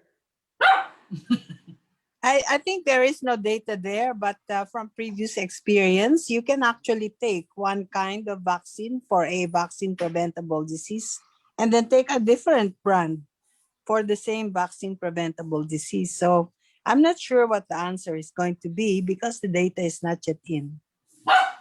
Yeah, that's even my opinion is I tell people that you can actually later on take it. No, there's no such thing as vaccine overdose. But I probably would wait for some of the data because you know, wala pang isang taon ang clinical trials actually ng lahat ng mga vaccines. So maybe we can wait also for some of the vaccines that are forthcoming because they've been created in a way to serve as boosters against the variants of concern. I know a lot of them are in development now to address also the VOCs, what we call the variants of concern. So chill na muna tayo. Yeah. Another question for the two of you. Sabi niya, given the news and reports about the AstraZeneca vaccine, what will happen now to those who have been given a shot? Will they still be given the second dose with the same brand, knowing that double dipping is not allowed? Well, let me answer that as somebody who has had the AstraZeneca. I am actually waiting for my second dose. I do not fear my second dose. I'm waiting to get it. This thing about complications with the blood clotting mechanism, they're still studying the relationship. I think that some European countries have related this thrombocytopenic condition that is associated with the AstraZeneca vaccine with some mechanism. But really, if you look at the data, comparing those who have taken AstraZeneca and comparing those who have not taken AstraZeneca vaccine, there is no difference. We just, in an overabundance of caution, studying the matter and withholding it from people who might be at more risk of these blood clotting conditions than others. For example, women below the age of 30 and so on. At the moment, some countries, including the Philippines, I think, has elected to withhold AstraZeneca vaccine among people less than 60. But there is really no data for the reason for withholding it for those between ages 30 to 60 if you are a male. But let's say, let's just do that and let's study it. And after 2 weeks, if we find out that there is no relationship, then we can say you can get it again. Fortunately for the AstraZeneca vaccine, the interval between the first and second dose is very long, up to 12 weeks. So we can wait. And we hope that before our turn to get the second dose comes, they will have decided that we can take the vaccine. All right. Thank you, Dr. SB. Actually, I wanted to read all of the questions of Q&A because these are things that we'd like to know, that what are the concerns of people about the vaccination. This one came from Joey Quisha. I think Dr. Benji addressed this a while ago, but the next few questions, I think was part of your discussion, but maybe for further clarity, you might want to amplify on all of these issues also, and for Dr. SP to weigh in. We are informed that the Chinese vaccines, particularly Sinovac, have a low efficacy rate, 50.4%. If you're unfortunate to be among those who are part of the 50.4, does it mean that you have zero protection from COVID-19? What does the 50.4 represent? I think I said that a while ago, no? Yeah. The WHO, the minimum standard is 50% vaccine efficacy. The data of the 50.4% was only from one site, and that was during the rollout of Sinovac in Brazil. They initially rolled it out only in healthcare workers. So mga doktor, nurses, pharmacists, yung mga nagtatrabaho po sa ospital. So araw-araw, tumitingin sila ng taong may sakit. So they had to go in and out. They were taking care of all of the sick. And we know the story of Brazil, right? It is inundated with so much collapse in their healthcare capacity. And the healthcare workers are actually overburdened in that community. So the only vaccine that was available, and that remains available to them actually, is Sinovac. And that's the reason why when they finished the study, the healthcare workers still went on to getting mild diseases. So that means yung vaccine efficacy, kalahati sa kanila, nagkasakit pa din ng COVID. That's what it means. Pero none of them died. And I think what's more important now at this point is alleviating the healthcare system by getting a vaccine that can assure you that you are not going to get more severe COVID than what there is. And of course, eventually dying from COVID. And that's the endpoint that needs to get looked at, because all the clinical trials looked at two endpoints. The first endpoint is getting symptomatic COVID. And the second endpoint is getting COVID that is severe and resulting in death. So all of the vaccines are able to demonstrate that severe COVID can be prevented. And that means that that's a good thing, which tells you that it's like flu, no? Even if you get the flu shot, I get 60% vaccine efficacy at most, which means that I can still come down with flu, but I'm not going to die with it. All right. Thanks. Now, this question came from Risa Mantaring. Question for Dr. Ko. How long do the vaccines protect us? Have heard numbers for as low as 6 months. We don't know. The studies are not yet 1 year. I think there's still ongoing studies regarding it. And the data, if you look at all the clinical trials that are ongoing, up to 2 years ang endpoint ng clinical trial. I've reviewed 3 because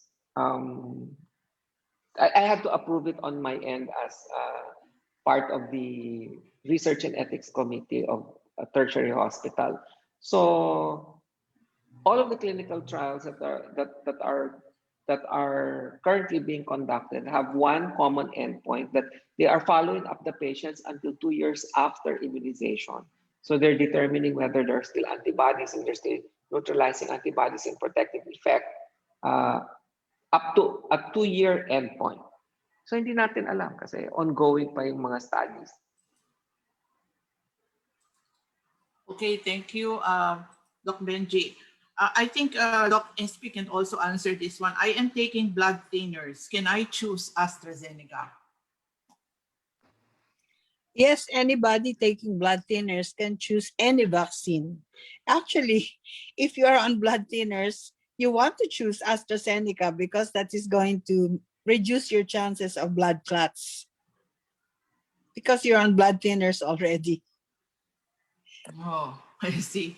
That's good to know. Then another question, is Sinovac okay for younger people? I think that there have the Sinovac data shows that it can be given to people above the age of 18. There is not yet any data saying that it can be given for people below the age of 18. I think they're studying those things, just like Pfizer has studied the effect of their vaccine among those between 12 and 15 in the United States. So maybe some data on that is forthcoming, but as of now, there is no data on that for Sinovac. So this is not being given for people below the age of 18. Oh. All right. We have another question this time from George Carlos. She says, most people, especially the young ones, only trust their parents and family, not government or DOH, who receive news from Viber. How can we, the private sector, be able to address misinformation while being respectful of something as personal as family? So anyone between the two of you can answer this, or both of you.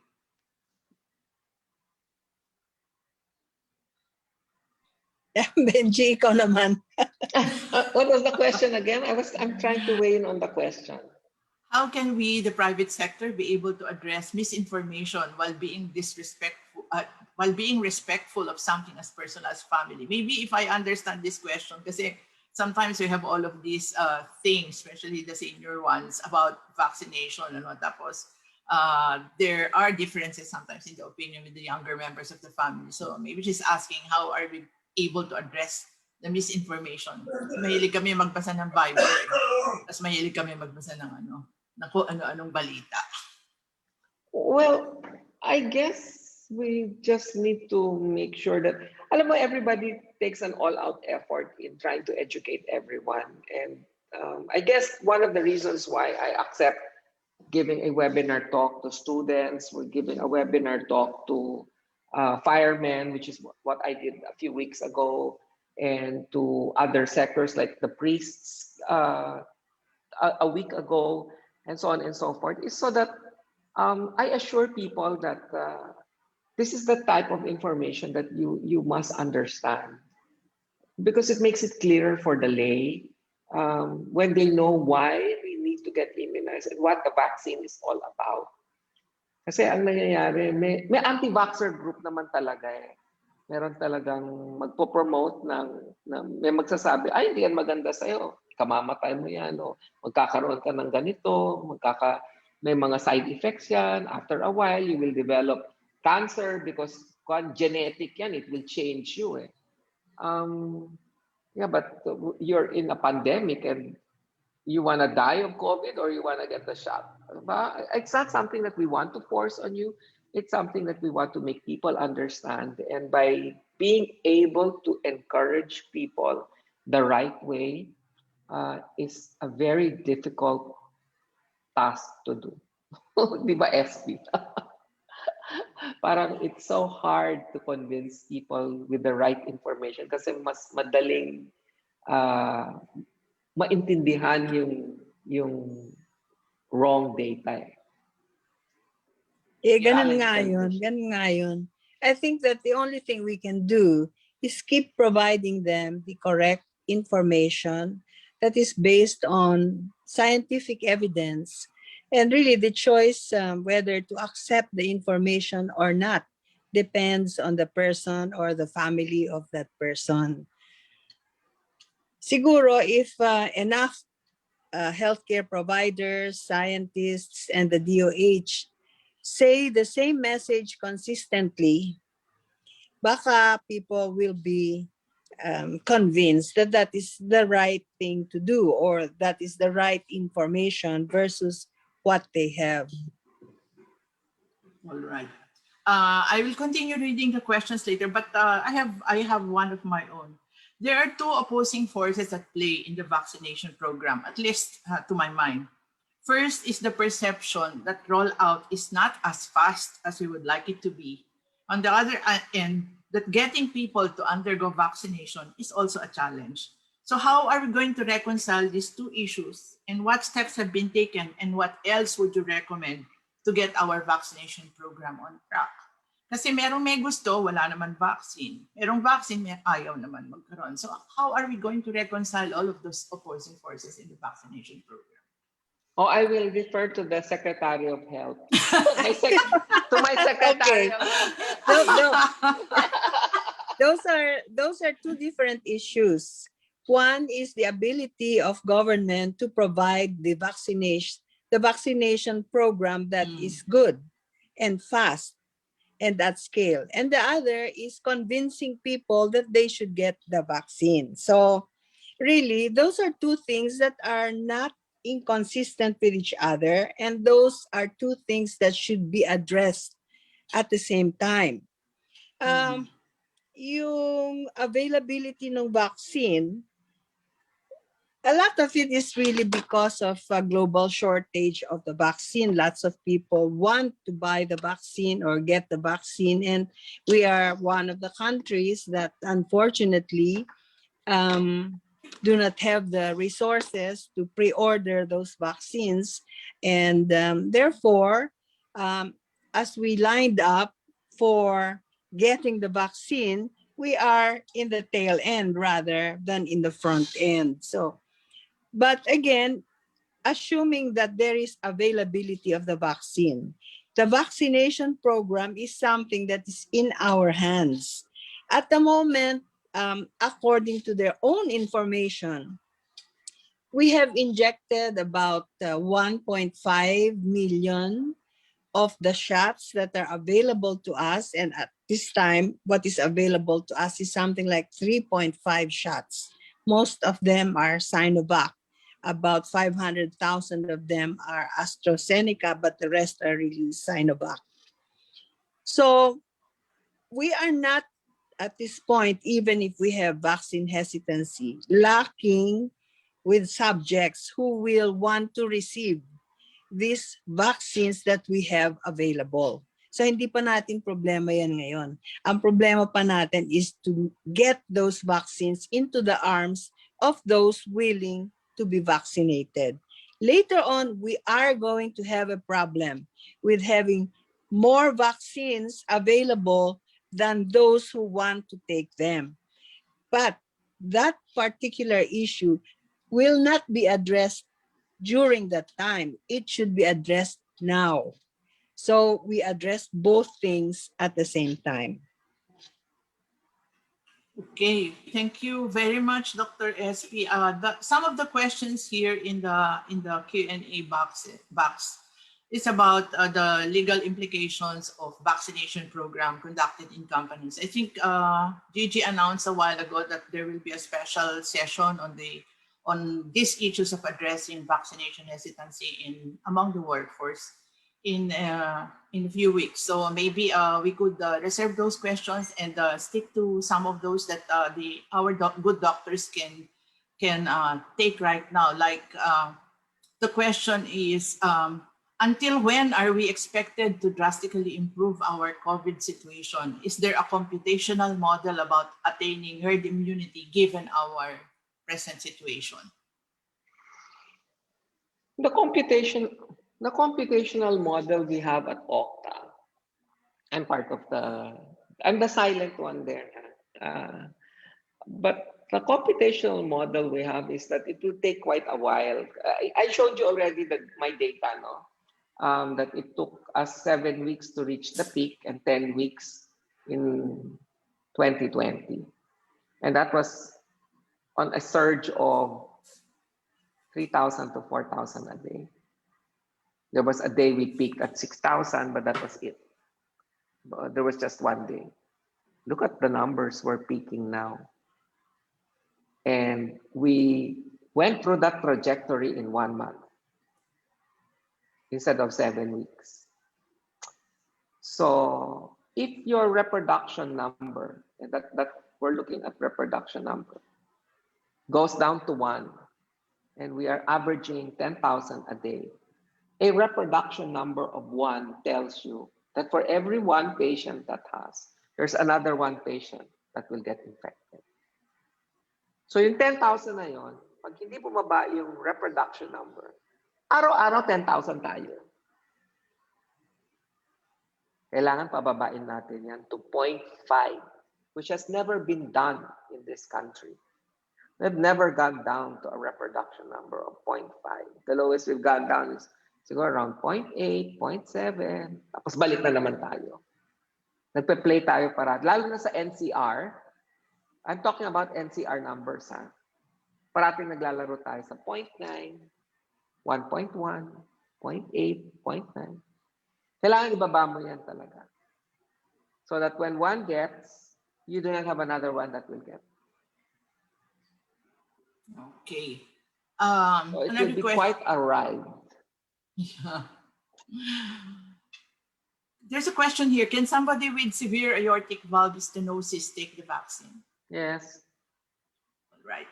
If you had 2 doses of Sinovac and you want to take a more efficacious vaccine later on, how much time should you allow to lapse from the time of the 2nd dose of Sinovac? I think ST answered that a while. Ma'am ST, Yeah, I think we said mo na that there is no data. We do not know yet, Yeah. but they are studying that. Oh, so well, actually, there's a question here that says, the president announced last night that he will not be vaccinated. What will be the effect of this to the public? I think that's his choice. And he is free to choose what he wants to do. So I wish him luck.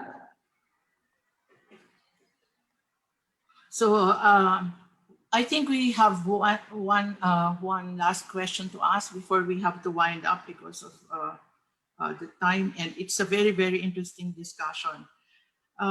You are probably asked this question repeatedly, but we have to join the chorus and ask again, given that it's the subject of heated debate on multiple platforms.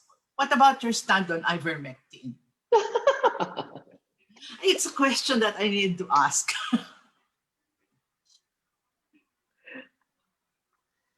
Ma'am ST, kayo muna. Oh, okay, sure. I think that we should follow what the regulatory agency says about drugs. We cannot say that because many of us have this opinion, that is what we are going to do. No, we have a regulatory agency that protects us, that makes sure that the drugs that are in the market are safe and effective. We should not destroy that institution just for a drug that we want to use. No, I don't think so. Follow what the FDA says. Benji?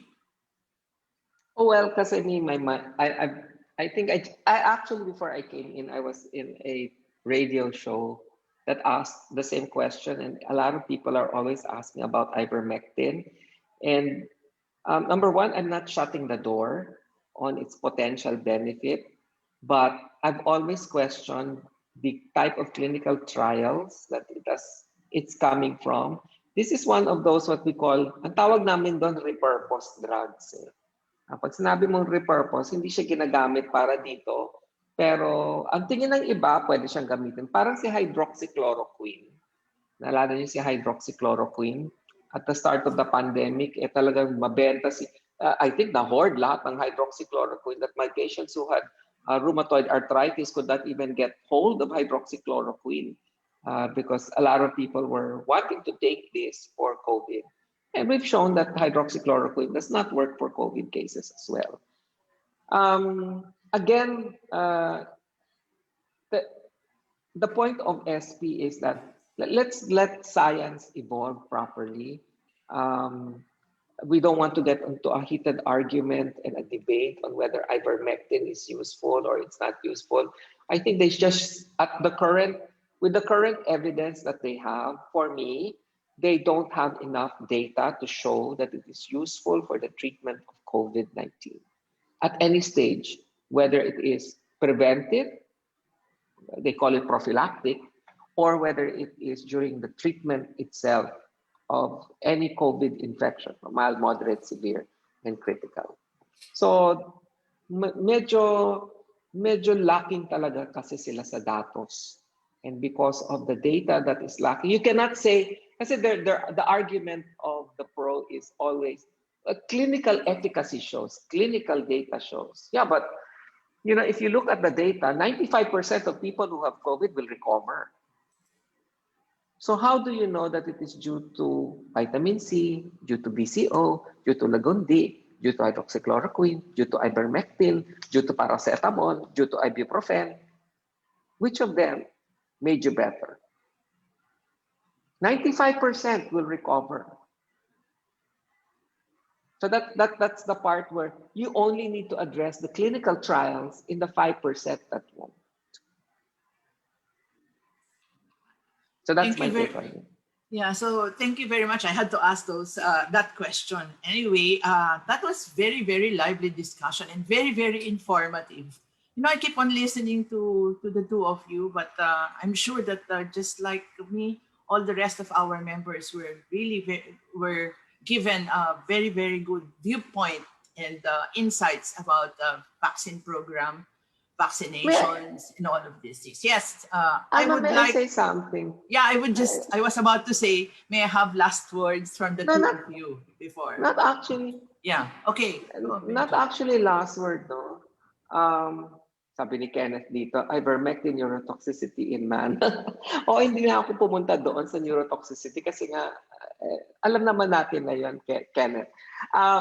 There's a question here on the Chile analysis on the efficacy of Sinovac. Yeah. And I'd like to take that. I'd like to tackle that in the sense of the word, because I think a lot of people think that after the first shot, they're Superman. No, the clinical trials are always at the end. The data for all the efficacy are actually at the end of the second dose. No? Kasi we understand that between the first and the second, mababa ang kanyang vaccine efficacy. And that is seen in most of the clinical trials on vaccine. Na mababa talaga ang vaccine efficacy between the first and the second dose. So it's 2 to 4 weeks after the second dose that are the actual endpoints on vaccine efficacy. Although we collect the clinical trials collect data also in between, they don't report it. They don't report it if the study shows that medyo mababa yung vaccine efficacy. So they emphasize always towards the end, after the second dose. Okay, thank you for that. I'm sorry I missed that, Philip, but I guess Dr. Benji really wants to answer that question, and I'm glad he took that up. But anyway, May I just ask for final word from our two distinguished speakers today, and along with our thank you for their participation. Dr. SP? Well, thank you, Alma, and thank you to the Management Association of the Philippines for providing us with a venue to maybe educate a few people some more about the importance of vaccines. I don't really think we are going to get out of this pandemic without the vaccines. We need to make sure that we get it, not just for ourselves, but for our loved ones and for our country and community. Thank you. Dr. Benji? Oh, I echo what SB was saying. You know, I know we're all tired and that pandemic fatigue has set in already, even from last year. But only if we work together and we remember that by making sure that we get immunized and we work together at getting out of this pandemic, that's the only way we can find solutions to this current problem that's besetting us.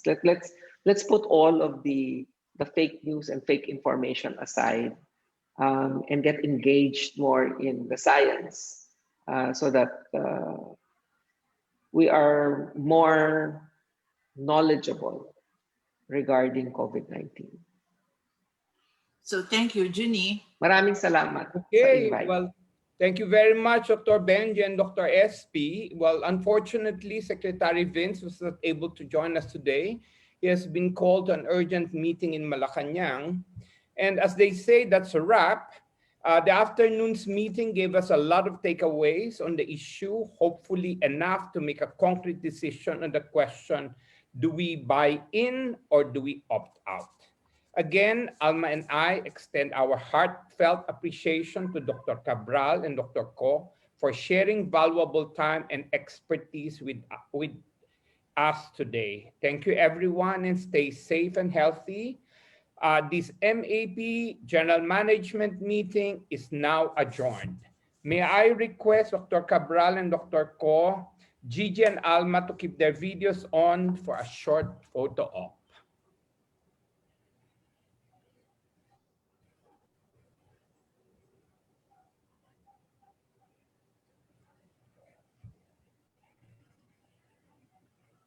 Arnold, are we ready? Dr. Cabral's video is still not on. Dr. SP? Just take a picture of my picture, please. Okay then. Joanna, please take the photo. 1, 2, 3. Another one, please. 1, 2, 3. Last one. 1, 2, 3. Thank you, everyone.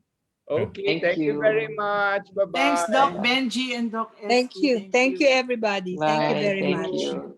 Dr. Cabral and Dr. Ko, many thanks. Educational, professional, and equally important, calm. I think we get all of this hysterical cyber things, so it's nice to see something well explained. No? And then I think what you started out in your conversation, that we are having difficulty with the test, treat, and trace, so we need vaccines as a weapon. No?